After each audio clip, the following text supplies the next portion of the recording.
పాకిస్తాన్‌లోని ఇప్పుడు అక్కడ ఉన్నటువంటి పాకిస్తాన్ ఆక్యుపైడ్ జమ్మూ కాశ్మీర్‌లో ఉన్నటువంటి పీఓజేకేలో ఒక పక్కన ఉద్యమాలు జరుగుతున్న వేళ పాకిస్తాన్ మీడియా అయితే దాన్ని హషప్ చేస్తున్నా, అక్కడున్నటువంటి సోషల్ మీడియా ప్లాట్‌ఫారాల వాళ్ళు కొన్ని వీడియోలు పెడుతూ ఉంటే అక్కడ నిషేధం పెట్టేసింది పాకిస్తాన్.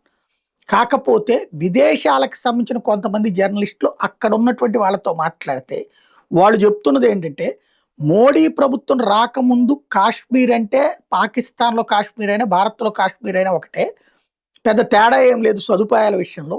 మోడీ ప్రభుత్వం వచ్చాక చేస్తున్నటువంటి అభివృద్ధి పనులు కాశ్మీర్‌లో ఆర్టికల్ 370 ఎత్తేయడం ఒకటి, అక్కడ రిజర్వేషన్‌లు పెట్టడం ఒకటి, అక్కడ ఇళ్ళు ఉచితంగా కట్టిచ్చిస్తుండడం మరొకటి, మరుగుదొడ్లు కట్టిచ్చిస్తుండడం మరొకటి, అలాగే అక్కడ బ్యాంక్ లోన్స్ వస్తున్నాయి, సిస్టమాటిక్ డెవలప్‌మెంట్ జరుగుతోంది. ఇంకోటి అక్కడ జరుగుతున్న ఇన్‌ఫ్రాస్ట్రక్చర్స్ ప్రాజెక్ట్స్ కోసం కాశ్మీర్‌కి పెడుతున్న ఖర్చు పాకిస్తాన్ బడ్జెట్ కంటే ఎక్కువుంది.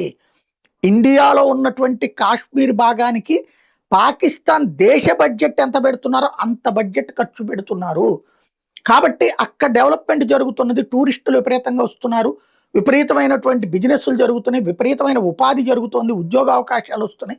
అది చూస్తేనే ఇక్కడ ఉన్నటువంటి జమ్మూ కాశ్మీర్ ఎవరైతే విడిపోయినటువంటి ప్రాంతంలో ఉన్నవాళ్ళు అక్కడ ఉండటానికి ఇష్టంగా లేరు. భారత్‌లో కలుద్దాం అనుకుంటున్నారు అన్నటువంటి చెప్పుకొస్తున్నారు.